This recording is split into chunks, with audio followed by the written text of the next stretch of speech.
الحمد لله الذي أنزل الكتاب على عبده محمد النبي الأمي ولم يجعل له عوجا، وأصلي وأسلم على عبده ورسوله وعلى آله وأصحابه أجمعين، أما بعد. فقد قال الله تبارك وتعالى في كلامه المبارك: إنه لقرآن كريم في كتاب مكنون لا يمسه إلا المطهرون، صدق الله العظيم. وقال نبينا وسيدنا صلى الله عليه وسلم: خيركم من تعلم القرآن وعلمه، أو كما قال عليه الصلاة والسلام.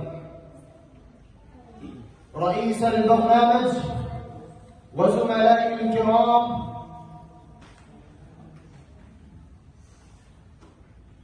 قد تلوت أمامكم آية من القرآن الكريم الآن كما سمعتم، وهكذا قرأت حديث النبي المحترم صلى الله عليه وسلم الذي يظهر خصائص القرآن العظيمة ومرتبة من يستدل بالقرآن تعلما وتعليما. إخواني في الدروس وأساتذة الأدلة، إني أود أن أسعد بتبيين فضائل القرآن وأحظى بأن أكون رطب اللسان بذكره الكريم. أيها الإخوان، هل أنتم تعلمون ما هو القرآن الكريم؟ القرآن هو الكتاب الذي نزل الله عز وجل من السماء إلى الدنيا على عبده الحبيب محمد صلى الله عليه وسلم. والقرآن هو الكتاب الذي نزل لهداية الناس إلى الطريق المستقيم. والقرآن هو الكتاب الذي فيه دستور الحياة الإنسانية.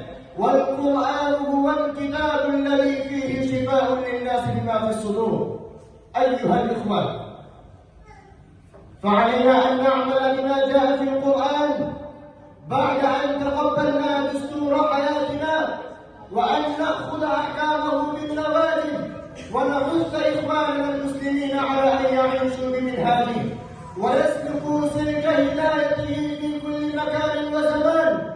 ولكن نحن نعلم جيدا أن كثيرا من إخوتنا المسلمين لا يتوجهون إلى هذا التنزيل العزيز وأحكامه ومسائله، ويقضون حياتهم حرا طليقا عن كل أمر من أوامره، وهم لا يحبون أن يتلوا جزءا أو آية من القرآن للبركة واليمنة بالإضافة إلى ذلك. لا يريدون أن يبعثوا أولادهم إلى المدارس العربية الإسلامية لتلقي القرآن والسعادة بتلاوته، مع أن النبي المحترم قال: خيركم من تعلم القرآن وعلمه.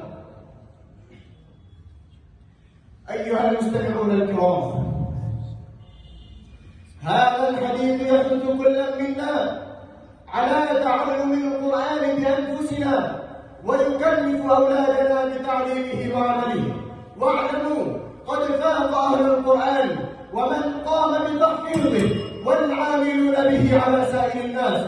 ومعلم القرآن يحفظون بالشرف وعلو المنزلة على غيرهم من المسلمين في الدنيا والآخرة. ألا تعلمون المثل الذي ضربه رسول الله صلى الله عليه وسلم لمن حفظ القرآن ولمن لم يحفظه، لحث أمته على حفظ القرآن بعد الإيمان به والاهتداء بنوره بعد الاعتقاد به. فيقول النبي المحترم صلى الله عليه وسلم: مثل المؤمن الذي يقرأ القرآن مثل الحجة، ريحها طيب وطعمها طيب.